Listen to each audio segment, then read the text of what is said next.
평안하셨습니까? 좋은 계절 4월의 첫 안식일입니다.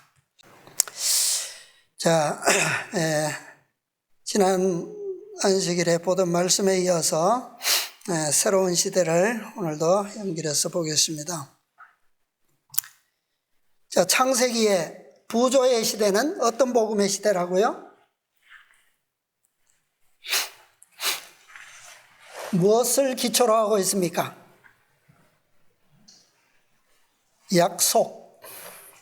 약속을 기초로 한 복음이죠. 자, 출애굽기부터는 이제 새로운 시대의 복음인데 무엇을 기초로 한다고요? 어떤 복음 시대요? 표상적 복음 시대다. 상징적 복음 시대. 그래서 표상과 상징으로서 어떤 제도가 주어졌습니까? 무엇이 주어졌어요? 백성들에게 이제는 한 부조들이 예배하는 그런 제단으로서의 예배가 아니라 무엇을 통해서? 성소라고 하는 것, 성막을 통해서 이제 하나님께 예배하고 복음의 관계를 유지하는, 아까 우리 안실학교 시간에 설명해 주셨는데, 자, 이 성막 제도는 무엇이라고요? 하늘과 땅에 연결된 뭐라고 그랬습니까? 사다리. 그런데 이 성막 제도의 사다리는 어떤 사다리입니까? 수평적인 사다리죠, 그죠? 뉘어진 사다리입니다. 그러한 시대의 복음을 우리가 서론적으로 이제 지난 안식일에 시작해서 보고 있습니다. 자, 지난 시간에 읽었던 보조와 선지자의 말씀을 먼저 읽겠습니다. 보조와 선지자 330페이지 330쪽 제가 읽겠습니다. 하나님께서는 이 빛으로, 여기에 설명된 이 빛은 모세의 얼굴에 비친 영광의 빛을 가리키고 있습니다. 이 빛으로 그분의 율법의 거룩하고 고매한 특성과 그리스도를 통하여 나타난 복음의 영광에 대하여 이스라엘 백성에게 감명을 주시고자 계획하셨다. 지금 모세의 얼굴에 나타난 빛, 영광, 이것은 왜 반사된 빛입니까? 모세가 시내산에 두 번째로 올라가서 무엇을 보았어요? 주의 영광을 보여주옵소서. 그 응답으로 시내산으로 부름을 당했고, 그곳에서 다시 한번 무엇을요? 그리스도의 복음으로 표상되고 상징된 모든 율법을 그가 그 위에서 보았어요. 그 결과로 무엇이 나타난 겁니까? 그의 얼굴에 율법의 영광이 반사된 거예요. 그것은 곧 하나님의 품성이고 그분의 품성의 영광의 반사입니다. 모세가 산에 있는 동안 하나님께서는 그에게 율법판 뿐 아니라 구속의 경륜도 보여주셨다. 그는 그리스도의 희생이 유대 국가 시대에는 모든 유형과 상징으로 예표된 것을 보았다. 그리고 모세의 얼굴에 비친 빛은 하나님의 율법의 영광의 빛에 못지않게 갈바리에서 흘러나온 하늘의 빛이었다. 이 신성한 조명은 유일하신 참 간구자의 대표자인 눈에 보이는 중보자로 봉사했던 시대의 영광을 상징했다. 자, 이 문단 속에는 아주 중대한 그런 구속의 경륜을 우리에게 보여주고 있습니다. 여러 가지를 상징적으로 설명해 주고 있죠. 자, 먼저 그 모세의 얼굴이 반사된 그 영광의 의미에 대해서 아주 우리는 모든 면에서 하나님 편에서의 마련의 모든 것을 반사해 주는 영광이라고 우리는 이해해야 합니다. 단적으로 성막의 그 거룩한 기구들이 반사해 주는 영광뿐만 아니라 또 그 기구들이 가리키고 있는 예표된 그리스도께 예표된 것으로만 또 반사된 영광이 아니라 무엇까지도요? 중보자로 봉사했던 시대적 영광도 상징하고 있다. 자, 그렇다면 이것은 마지막 시대에도 어떻게 해요? 하나님의 백성들에게 그들의 얼굴에서 이러한 전체적인 어떤 한 부분만을 상징하고 예표하고 검증하는 측면이 아니라 모든 면에서 그분의 경륜을 조명하고 하나님의 품성의 영광을 조명하는 품성을 나타내는 그런 영광으로서의 영광이 나타나야 한다는 것을 우리가 이해할 수 있겠죠. 야곱과 요셉, 이제 부조 시대의 창세기가 끝나고 이제 출애굽기에서 레위 자손인 모세가 그 뒤를 이어서 이스라엘 민족 시대의 첫 역사의 시작을 보여주고 있습니다. 그런데 그 첫 역사의 시작에 레위 자손인 모세가 등장하고 있는 것은 그만한 이유가 있기 때문이에요. 자, 야곱의 아들 12 중에 12형제 중에 이스라엘의 구원자가 되었지만 가장 짧은 생애를 살고 죽은 아들은 누굽니까? 요셉이에요. 12아들 중에. 요셉 몇 살 살았다고요? 110세. 12형제 중에 제일 먼저 죽었어요. 그런데 제가 몇 안식일 전에 소개해드렸는데 12형제 중에 가장 오래 산 사람이 누굽니까? 누구요? 레위예요. 레위. 137세를 살았어요.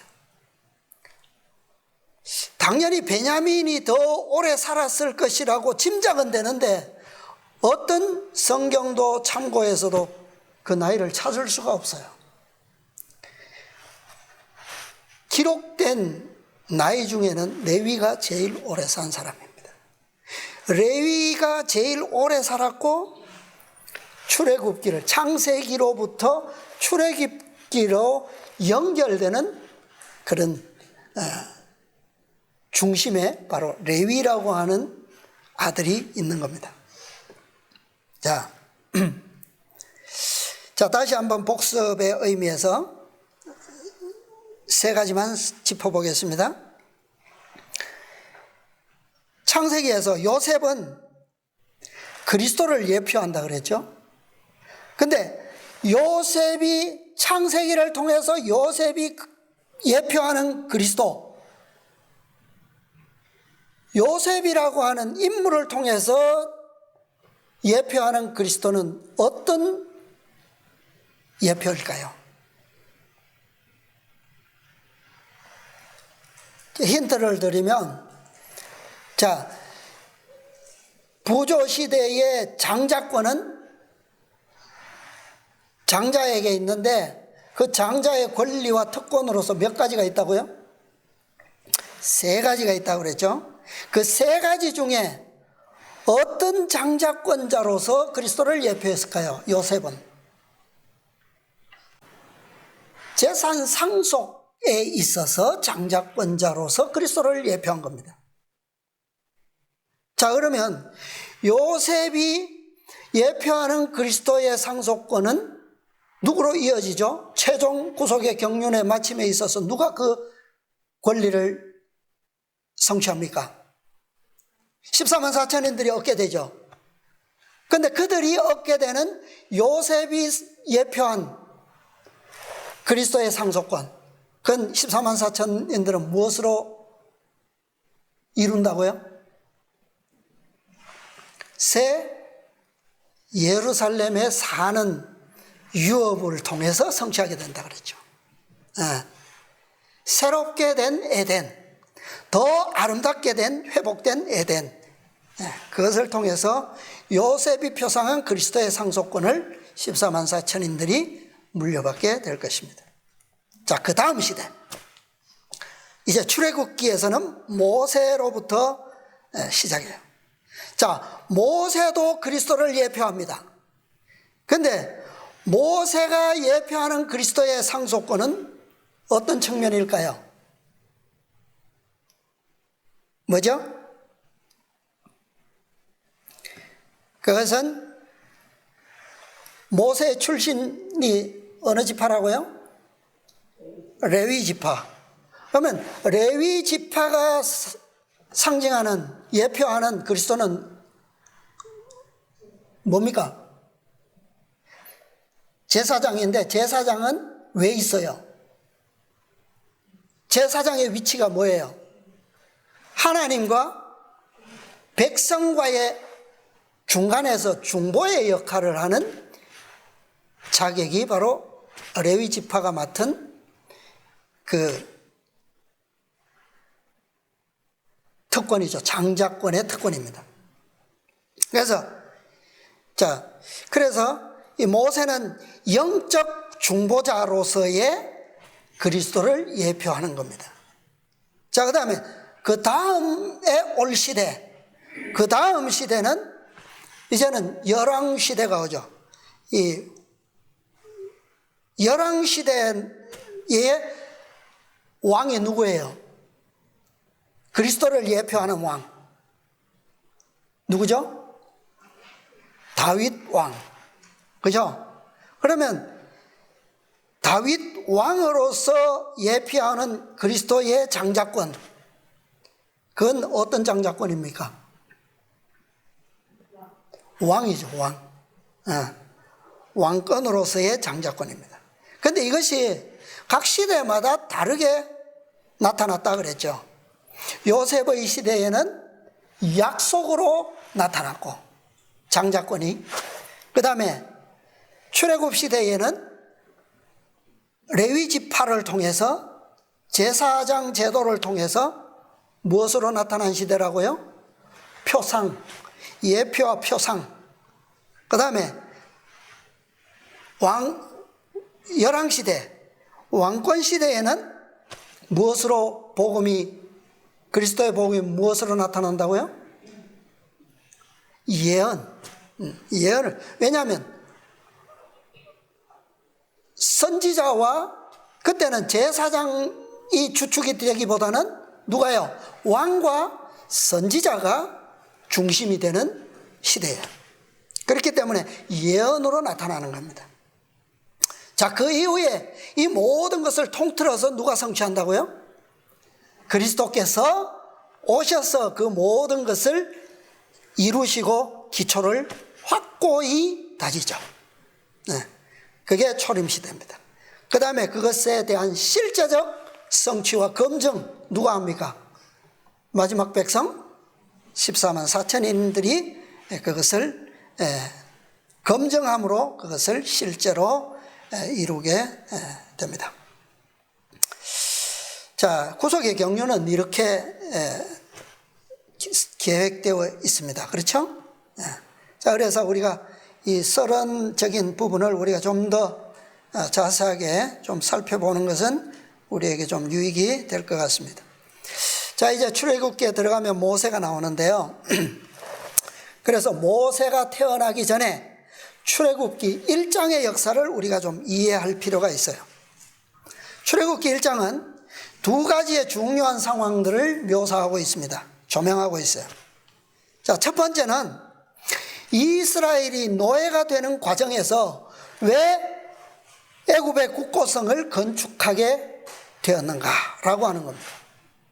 그 다음에 두 번째는 왜 이스라엘 백성들에게는 남자아이가 태어나면 무조건 다 죽이라고 하는 혹독한 법령이 내려졌는가라고 하는 두 가지의 관점이, 이 역사적인 관점이 출애굽기 1장의 기록이에요. 그런 시대에 누가 태어났다고요? 모세가 태어난 겁니다. 자, 이것은 모세는 누구를 표상한다고요? 그리스도를 예표한다 그랬어요.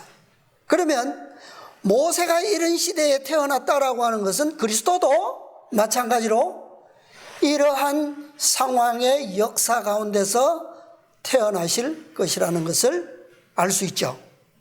예. 예수님 초림 당시에 유대인들은 어떤 상태에 있었습니까? 아까 제가 교과 시간에 잠깐 설명드렸습니다만 유대인들은 이미 누구의 노예가 되어 있었다고요? 무엇에 묶여 있었다고요? 율법. 그런데 그 율법은 그리스도께서 나타내신 하나님의 온전한 율법이 아니라 어떤 율법입니까? 사람의 계명으로 지키는 율법이었어요. 그렇죠? 그런데 그 사람의 계명으로 얽매인 그들의 율법은 그 안에 매여 있다는 것은 그들이 누구의 종이 되었다는 겁니까? 노예가 되었다는 말이에요. 사탄의 노예가 되어 있다는 거죠. 그죠? 이미 유대인들은 예수님께서 오셨을 때 이미 사탄의 노예로서 충실한 백성이 되어 있었다는 것을 보여주는 겁니다. 실제로 주전 63년에 이 유대는 완전히 로마에 귀속됩니다. 그전에는 헬라 시대에는 계속 주인이 주권자가 바뀌는 그런 혼란한 시대였죠. 그죠? 그러다가 BC 63년에는 로마에 완전히 속국으로 들어가게 됩니다. 그리고 좀 지나서 BC 40년에는 로마가 헤롯을 유대의 왕으로 임명합니다. 이렇게 이 속국에서도 왕은 임의로 한 부분을 통치할 수 있도록 주어지는 거죠. 네. 자, 그래서 이 연수는 이 BC 63년에 완전히 로마의 속국이 된 것과 40년에 헤롯을 유대의 왕으로 로마가 임명했다라고 하는 이 연수는 과거 모세가 태어날 당시에 이스라엘이 애굽의 노예로서의 연수와 아주 유사한 것을 우리가 알 수 있어요. 그래서 이스라엘 백성이 애굽에서 노예로서 살았던 세월이 얼마인 것 같아요? 성경에는 몇 년으로 표현되어 있습니까? 400년. 400년 노예로 살았던 것처럼 우리는 보통 사람들은 연구하지 않으면 그렇게 이해하기가 쉬워요. 그런데 실제로 연구를 해보면 노예로서 산 연수는 그렇게 되지 않습니다. 100년도 채 되지 않아요. 자, 야곱이 애굽에 내려간 연수, 그리고 그때로부터 출애굽한 때를 따지면 아브라함에게 약속하신 400년의 절반도 되지 않는 세월입니다. 그리고 요셉이 실제로 30세에 총리가 되었고 110세에 죽었으니까 최소한 80년은 어떤 세월이었어요? 애굽에서 부귀영화를 누리는 그런 세월이었어요. 그죠? 그리고 레위가 살기까지도, 죽기 전까지도 그 권위를, 그 부귀영화를 유지하고 있었습니다. 그 후에 어떻게 됐어요? 그 후에 이제 점점 이스라엘 백성들이 믿음을, 약속을 점점 상실하게 되면서 애굽의 노예의 삶에 들어가게 되는 겁니다. 그러니까 그 세월은 실제로 짧은 시간입니다. 그래서 예수님께서 탄생하셨을 때도 어떤 명령이 내려졌어요? 모세의 때처럼, 모세가 태어날 때처럼 2살 이하의 모든 아이는 다 어떻게 하라? 죽이라는 법령이 내린 거예요. 그래서 모세 당시에 태어날 때하고 똑같은 상황이에요. 자, 성경을 찾아보겠습니다. 출애굽기 1장. 자, 이때 상황을 우리가 잘 알지만 더 좀 자세하게 그 상황을 이해하는 것은 참 도움이 됩니다. 1장 6절로 11절까지 찾아서 읽어주세요. 6절로 11절. 요셉과 그의 모든 형제와 그 시대 사람은 다 죽었고 이스라엘 자손은 생육이 중다하고 번식하고 창성하고 심히 강대하여 온 땅에 가득하게 되었더라. 요셉을 알지 못하는 새 왕이 일어나서 애굽을 다스리더니 그가 그 신민에게 이르되 이 백성 이스라엘 자손이 우리보다 많고 강하도다. 자, 이제 우리가 그들에게 대하여 지혜롭게 하자. 두렵건대 그들이 더 많게 되면 전쟁이 일어날 때에 우리 대적과 합하여 우리와 싸우고 이 땅에서 갈까 하노라 하고 감독들을 그들 위에 세우고 그들에게 무거운 짐을 지워 괴롭게 하여 그들로 바로를 위하여 북보성 미돔과 라암셋을 건축하게 하니라. 네. 자, 이런 초기의 역사가 기록되어 있습니다. 자, 그 성경책 요수아서에 보면 그 요수아의 전쟁기가 어디에 기록되었다고 나옵니까? 가나안을 정복하던 그 전쟁의 역사가 어느 책에 기록되었다고 기억 안 나세요? 이 야살의 책에 기록되었더라 그랬죠. 그 아마 히스기야 시대에도 그런 기록이 있는 걸로 제가 어렴풋이 생각이 되는데, 자, 야살의 책은 이스라엘을 노예로 삼은 과정을 잘 설명하고 있어요. 야살의 책은 이 성경의 수많은 전쟁들, 이스라엘과 관련해서 일어난 수많은 전쟁들, 그 전쟁의 역사들을 성경은 구속의 경륜을 중심으로 간략하게 중요한 것들만 기록하고 있지만 야살의 책은 모든 전쟁을 다 기록하고 있어요. 그래서 그 책을 보면 좀 이 성경의 이 아주 단순한 부분들, 그런 부분들을 이해하는 것에 좀 도움이 됩니다. 야곱의 아들들 중에 가장 마지막으로 죽은 레위, 이 레위가 죽고부터 애굽이 이스라엘을 노예화하기 시작합니다. 정책적으로. 그래서 그때가 대략 어느 쯤이냐면 이스라엘이 애굽으로 내려간 지 약 100여 년이 지난 때였어요. 그때에 요셉을 알던 바로가 죽고 그 아들 메롤이라고 하는 아들이 다스렸는데, 그 아들이 다스리던 시대에 요셉을 알던 모든 세대들이 애굽 세대와 이스라엘 모든 세대가 다 죽었다, 그렇게 기록되어 있습니다. 그래서 이 야살의 책은 전쟁의 역사를 중심으로 기록한 책이기 때문에 성경에 기록되지 않는 전쟁의 역사를 통해서 성경을 좀 더 이해할 수 있도록 그렇게 볼 수 있는데, 그때 일어난 전쟁을 보면 이렇게 돼 있어요. 그때 이 요셉을 알던 바로가 죽고 그 아들 바로 메롤이 통치하던 시대에 전쟁이 있었어요. 그때 어떤 전쟁이 있었느냐 하면 아프리카와 그 다음에 기띔이라고 하는 나라 간에 전쟁을 연속으로 3번을 치렀어요. 이 기띔은 어디냐 하면 팔레스틴 저 북서쪽으로 올라가면 해변가 도시 두로와 시돈 나오죠. 예수님 당시에도 알려져 있는 유명한 도시들입니다.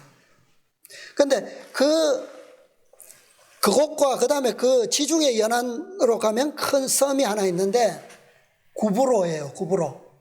사도 바울이 선교 여행을 갔던 그 구브로 섬. 그곳의 수도의 이름이 기띔이에요. 그런데 그 지방을 누가 다스렸냐 하면 이 당시에 왕들이 계속 바뀌잖아요. 그런데 이 당시에 누가 기띔의 왕이었냐 하면 에서의 자손, 이 스보라고 하는 이름을 가진 왕인데, 이 스보가 누구냐 하면 에서의 아들 엘리바스의 아들, 그러니까 에서의 손자죠. 손자가 스보였어요. 이 스보가 그 넓은 나라들을 다스리고 있었습니다. 그런데 이 아프리카와 기띔 간의 전쟁을 연속으로 3번 했는데 3번 다 아프리카가 패했어요.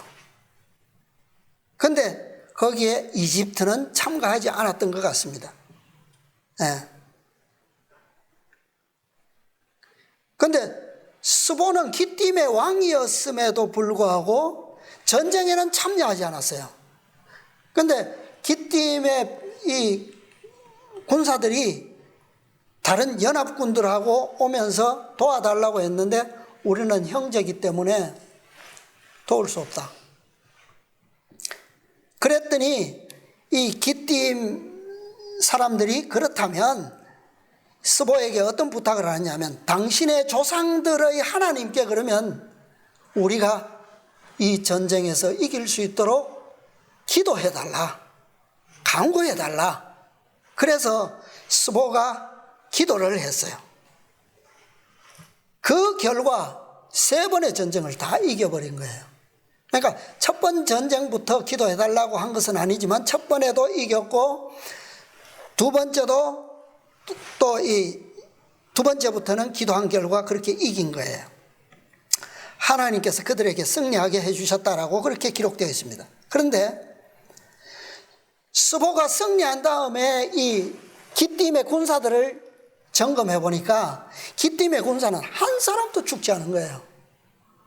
아프리카는 그렇게 많이 죽고 쫓겨가서 이겼는데, 그래서 스보가 기뻐서 잔치를 했습니다.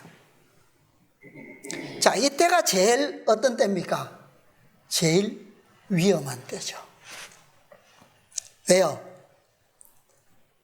이 승리는 어떻게 이긴 거다?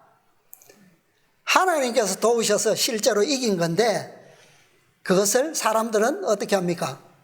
잘 잊어버리죠. 그래서 스보는 그때로부터 하나님을 잊어버렸어요. 잊어버리고 교만해서 그 다음에는 그 승리의 기쁨에 취해서 이제는 자신이 에서의 자손들과 그 다음에 이스마엘 자손들과 이 야곱의 원수된 그 형제 자손들에게 가서 말합니다. 우리가 애굽으로 내려가서 저 야곱의 자손과 애굽 왕 바로를 치러 가자. 그래서 이 기띔 왕 스보는 에돔 왕과 동방의 모든 왕들과 이스마엘 자손들을 모아서 연합해서 싸우려고 모였어요. 얼마나 많이 모였는지 바닷가의 모래처럼 많았다 그랬어요. 이 책에 보면 그 진영이 얼마나 많은 이 길었으면 군사의 길이가, 줄선 길이가 3일 길이나 됐다 그랬습니다. 그런데 이렇게 모이니까 애굽이 그 소식을 들었겠죠. 애굽이 소식을 듣고 군사를 모았어요. 애굽에서 군사가 얼마나 모였느냐? 30만 명이 모였습니다. 30만 명도 많지 않습니까? 자, 근데 애굽이 전쟁을 하기 위해서 군사가 모이면 누구도 가야 돼요. 누구도 가야 됩니까? 이스라엘도 가야죠. 참여해야 하지 않습니까? 고센 땅에 있던 이스라엘 사람들도 불렀어요. 근데 몇 명이 왔느냐 하면 150명이 왔어요. 150명. 근데 애굽 사람들이 이스라엘 사람들을 믿을 수 있어요, 없어요? 비록 숫자는 150명밖에 되지 않지만 저들이 전쟁을 하러 갔는데 그 전쟁하는 상대가 누구예요? 이집트가 이스라엘과 가깝습니까? 에서의 자손들이 가깝습니까? 누가 가까워요? 촌수로 치면 애굽 사람들은 아무 촌수가 없어요. 함의 자손들이잖아요. 근데 이 에서의 자손은 몇 대만 올라가면 형제잖아요. 그죠? 그러니까 애굽 방백들이 이 이스라엘 사람들을 믿지를 못하는 거예요. 그래서 전쟁에 가서 막상 뭐 할까봐 막 싸우다가 어느 순간에 칼이 돌아설 수도 있다는 얘기죠. 자, 이런 역사가 성경에 실제로 한 곳 기록된 곳이 있어요. 이 시대는 아니지만 기억하세요? 다윗 시대에 그런 기록이 있어요. 자, 그 블레셋 사울 왕을 피해서 도망 다닐 때 블레셋 왕 아기스에게 다윗이 피난 갔을 때가 있죠. 네. 그때 아기스의 방백들도 다윗을 믿지를 못했어요. 그래서 아기스는 다윗을 굳게 믿고 있었기 때문에 저는 절대 배반하지 않는다. 데려가기를 원했지만 방백들 반대 때문에 나는 그렇게 하고 싶지만 너희는 가지 말고 머물러 있으라 그랬어요. 그래서 전쟁에 나가면서 이 애굽이 이스라엘 백성 150명에게 부탁을 합니다. 너희는 이 진영에 머물러 있어라. 만약 우리가 가서 스보에게 패하해서 쫓겨오거들랑 그때에 도와달라. 그러고 갔어요. 그런데 결과가 어땠느냐면 애굽이 진짜 패했어요. 패해가지고 30만 명이 수도 없이 죽었지만 많은 사람이 다 애굽으로 도망왔어요. 그때 이스라엘 군사 150명이 하나님께 기도하면서 싸움에 나갔습니다. 전쟁을 하러 갔어요. 그런데 결과가 어땠을까요? 이스라엘이 150명이 3일길이나 되는 그 군사의 무리를 바닷가 모래처럼 많은 그 기띔 군대를 이겼어요. 이것을 본 애굽이 이스라엘을 어떻게 보았을까요? 겁이 나겠죠? 두려워하지 않을 수가 있습니까? 아무리 저들이 지금은 내 편이라 하지만 만약에 저들이 백성이 많아지고 세력이 커지면 어떨까요? 감당할 수가 없게 되겠죠. 그래서 나온 정책이 출애굽기 1장 9절로 11절의 정책입니다. 이스라엘을 두려워한 결과로 정책이 나온 것이 바로 9절, 그가 그 신민에게 이르되 이 백성 이스라엘 자손이 우리보다 어떻다고요? 많고 강하도다. 자, 우리가 그들에게 대하여 지혜롭게 하자. 두렵건대 그들이 더 많게 되면 전쟁이 일어날 때에 우리 대적과 합하여 우리와 싸우고 이 땅에서 갈까 하노라 하고. 이 정책이 그래서 나온 거예요. 자, 그래서 11절에 보면 감독들을 세우고 어떤 일을 시킵니까? 그들로 바로를 위하여 국고성 비돔과 람셋을 건축하게 하니라. 자, 성경에는 이 국고성 비돔과 람셋으로 이렇게 기록하고 있죠. 자, 왜냐하면 그곳은 이 성을 건축하는 그 지역이 어떤 곳이냐면 애굽의 관문이에요. 저 팔레스틴 쪽과 동방과 저쪽으로부터 애굽과의 아주 관문이에요. 그들이 쳐들어오는 관문이기 때문에 거기에 이 국고성을 짓는 것은 당연하죠. 외세 침입을 막기 위한 성입니다. 그래서 군사적 목적으로 지어진 성들이에요. 그런데 전쟁을 하기 위해서는 무엇을 비축해야 합니까? 군사들의 군량미가 모아져야 되죠. 그래서 그곳이 바로 국고성이라고 그렇게 되었고, 비돔이라고 하는 그 이름의 뜻이 뭐냐면 정의의 도시입니다. 정의의 도시. 그러니까 외세의 침략으로부터 정당한 권리를 의미하는 거죠. 그런 도시예요. 그 다음에 람셋의 뜻이 이름의 뜻이 뭐냐면 람셋은 라라고 하는 것이 애굽의 제1신 태양신을 라라고 해요. 그래서 라암셋이라고 하는 전체의 뜻은 뭐냐면 라는 그를 창조했다. 라가 저들을 창조했다. 하나님을 정면으로 대적하는 그런 논리의 이 신적 이름이 여기에. 근데 이 람셋을 누가 건축하게 했다고요? 누구를 통해서? 하나님의 백성, 하나님께서 부르시고 창조하신 자 야곱 백성들로 그 성을 건축하게 했다. 이게 다분히 뭐가 있습니까? 그 속에, 의도 속에 이 정책이 무엇을 의미하는 거예요? 이스라엘 백성들로 하여금 누구를? 하나님을 잊어버리도록 하는 정책이었다 이 말이에요. 옛날에 과거에 우리나라도 이런 경험 있죠. 일본이 우리나라를 침략했을 때 모든 정책 속에 뭐가 있어요? 우리나라의 민족성을 잃어버리도록 하는 정책들로 교육과 모든 것이 다 그렇게 이루어지는 것을 알 수 있습니다. 자, 그래서 이스라엘이 이 성들을 건축하면서 누구를 잊어버려요? 하나님을 잊어버리게 됩니다. 그래서 자연스럽게 그들은 애굽의 노예, 즉 사탄의 노예가 된 거예요.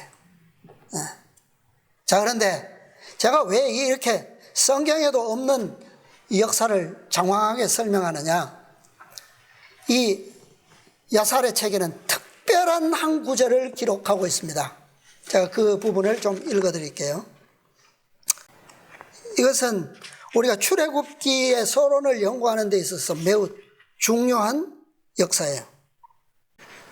여기에 보면 이스라엘 자손이 비돔과 람셋 건축에 참여함. 모든 신하가 왕에게서 물러나 그들이 온 이집트와 다그반게스와 고센과 이집트 주위의 모든 성읍들에 선포했다. 너희가 에서와 이스마엘 자손이 우리와 싸우고 우리를 멸하려고 한 것을 보았다. 그러므로 이제 왕이 우리에게 명령하여 그들이 다시 우리에게 올 것을 대비하여 땅을 견고하게 하고 비돔과 람셋을 건축하고 전쟁에 대비하여 그것을 견고하게 하라고 하셨다.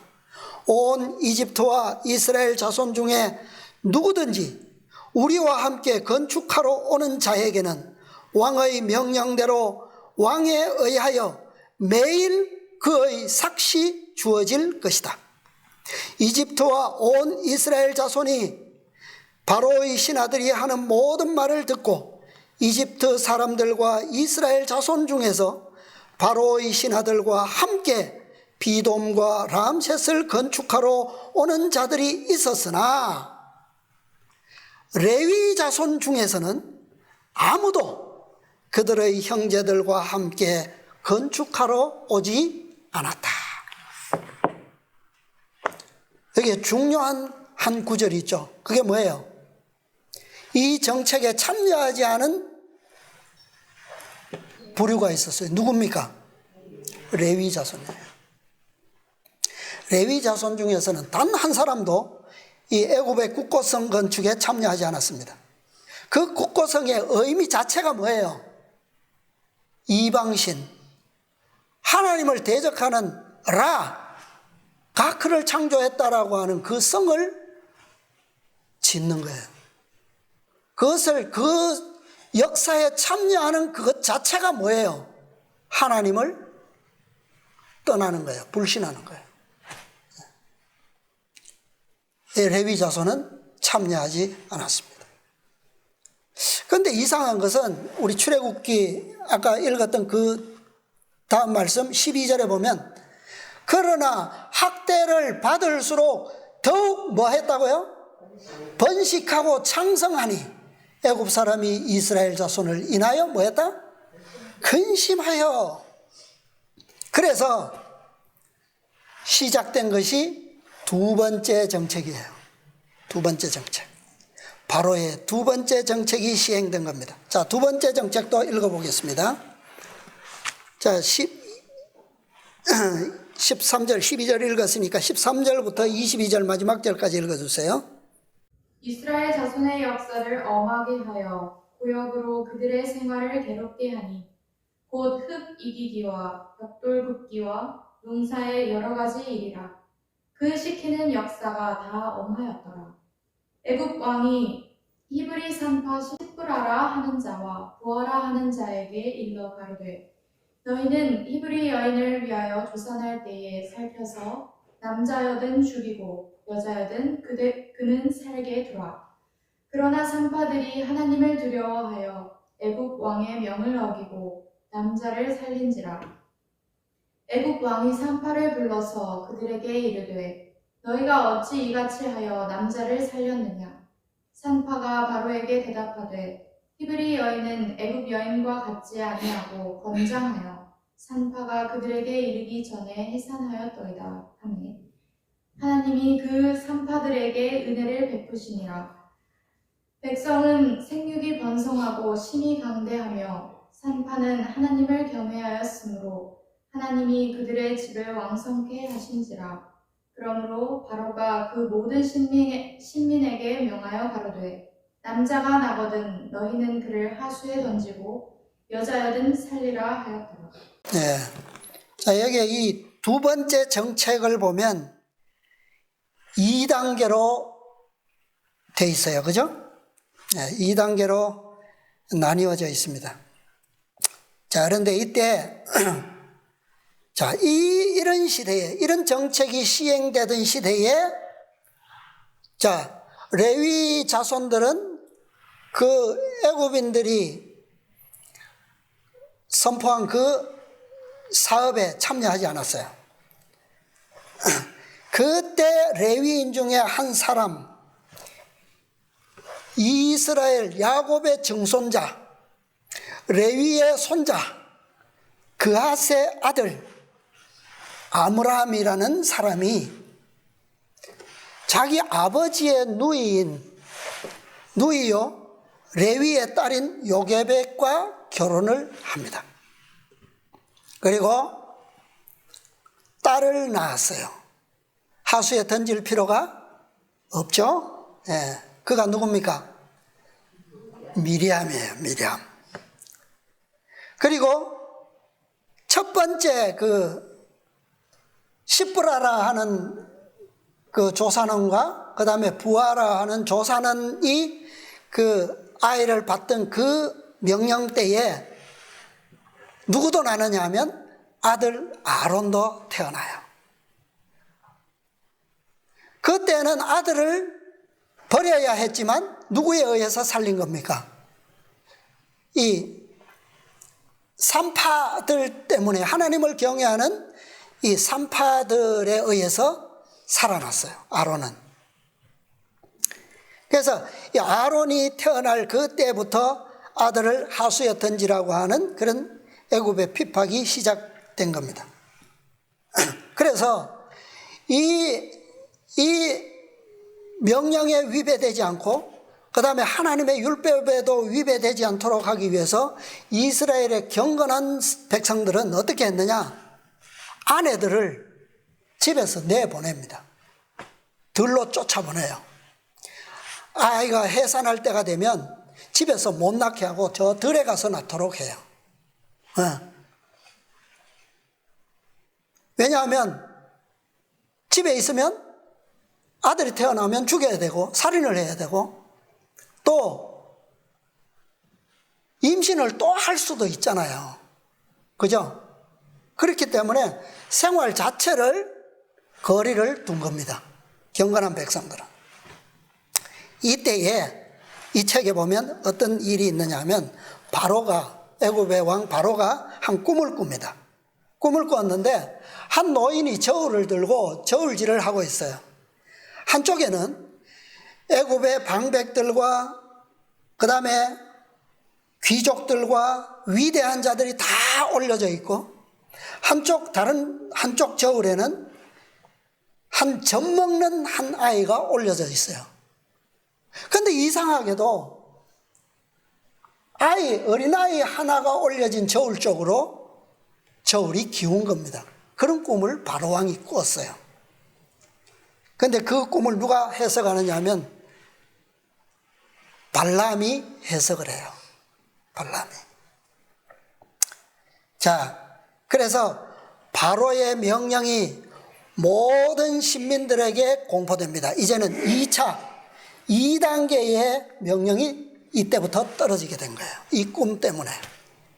그래서 이제는 산파들이 말을 듣지 않으니까 하나님이 기적적으로 다 축복하시고 살리니까 바로가 모든 사람들에게 바로 이 애굽 신민들이 감시할 수 있도록 모든 권리를 다 주는 거예요. 그래서 이 두 번째 명령이 시행될 때부터는 이스라엘 백성들에게는 더 안전함이 없어지게 됩니다. 그때에 이 두 번째 명령이 떨어졌을 때 미리암이 성령을 통하여 예언을 해요. 어떤 예언을 하느냐 하면, 내 부모로부터 한 아들이 태어날 텐데 그가 애굽의 손에서 이스라엘을 구원할 것이다 라고 하는 그런 예언을 하게 됩니다.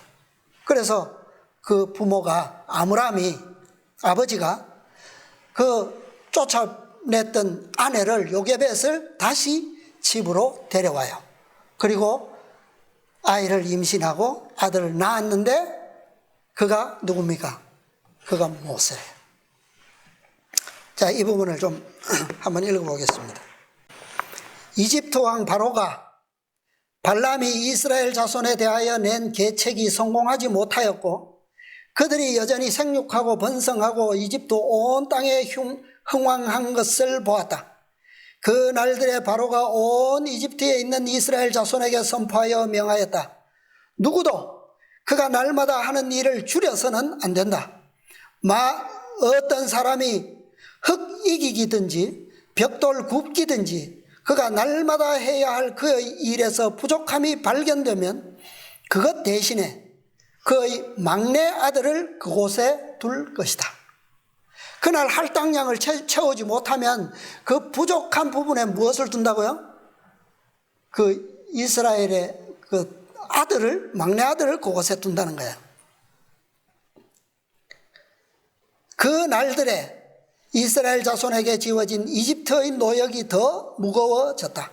만일 어떤 사람의 매일의 노역에서 벽돌 하나가 부족하게 되면 이집트 사람들이 그의 막내 아들을 그의 어머니에게서 강제로 데려와 그 건물에 그의 아버지가 채우지 못한 그 벽돌의 자리에 그를 두었다.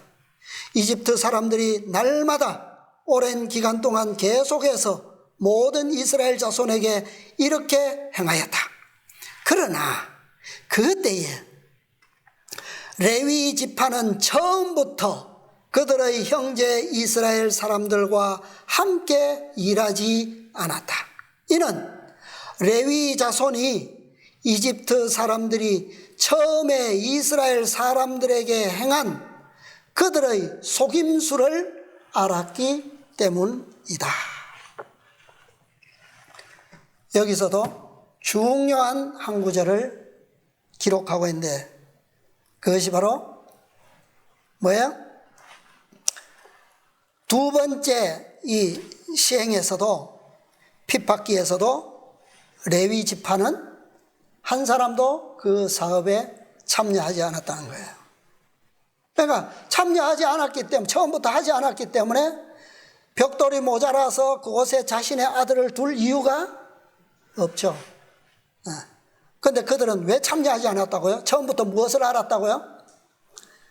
애굽인들이 바로 왕이 하는 그 계책의 속임수를 알았다는 거예요. 그것이 바로 구원의 비결이었어요. 자, 그래서 모세는 이미 태어나기 전부터 택함을 받은 사람입니다. 태어나기 전부터. 그러니까 그리스도를 예표하기에 합당합니까? 그렇죠? 예. 그의 부르심은 우연이 아니에요. 비록 태어나서 저 애굽 사람을 쳐 죽이고 저 바로왕의 저것을 피해서 미디안으로 도망가는 그런 우여곡절의 사건들이 일어나기는 하지만 그러나 결국 하나님께서 그를 통하여 계획하셨던 그 구원의 계획은 결국 그를 통하여 성취하게 하셨다라고 하는 사실입니다. 자, 오늘날 우리의 시대를 보십시오. 얼마나 많은 사람들이 저 애굽과 세상과 바벨론의 속임수에 빠져서 저들의 사탄의 노예의 삶을 살고 있지 않습니까? 요즘처럼 혼란이 심하고 미혹이 넘치는 그런 시대에 미혹되지 않고 이스라엘의 구원을 위해서 중보자로서의 택함을 받는다라고 하는 사실, 이것은 놀라운 사건이죠. 놀라운 특권입니다. 이것은 그냥 우연으로 이루어질 수 있는 그런 자격이나 그런 부르심이 아니에요. 이것은 처음부터 뭐 하는 자들이라고요? 애굽의 바로왕의 속임수에 빠지지 않는 자들, 지혜로운 솔로몬처럼 세상에서 가장 지혜로운 자들을 통해서 이루시는 계획입니다. 이게 그들이 바로 이 모세 시대에는 바로 영적 누구라고요? 레위인들이 바로 그리스도께서 오셔서 아버지와 죄인들 사이에 중보자로서의 이루시는 그 사명을 감당하는 그 사명자들이라는 거예요. 예. 그들이 바로 마지막 시대에 누구라고요? 14만 4천인들이 된다는 말입니다. 예. 시간이 지났기 때문에 또 이 모세의 나이와 성장하는 과정과 또 하나님의 백성을 구원하기에까지 또 이르게 되는 많은 그 사건들의 섭리들에 대해서는 또 다음 시간에 보도록 하겠습니다. 아무튼 성경이 기록된 정말 단순하게 기록되어서 우리가 잘 이해하기는 어려울지라도 이러한 참고들을 통해서 하나님의 계획이 어떻게 정확하게 성취되었고 그것이 그리스도를 표상하는 사명들이고 또 마지막 때에 또 동일한 한 백성이 나타나서 그것을 검증함으로 이 구속의 경륜이 완전히 성취되고 맞춰질 것이라고 하는 사실을 우리가 배우고 있는 겁니다. 이 은혜의 역사들을 통해서 우리가 정말 이 마지막 때에 귀한 사명자들로서 승리하고 하나님의 영광을 이 세상에 선포할 수 있는 그런 백성들로서 서게 되기를 바라면서 오늘 말씀을 마치겠습니다.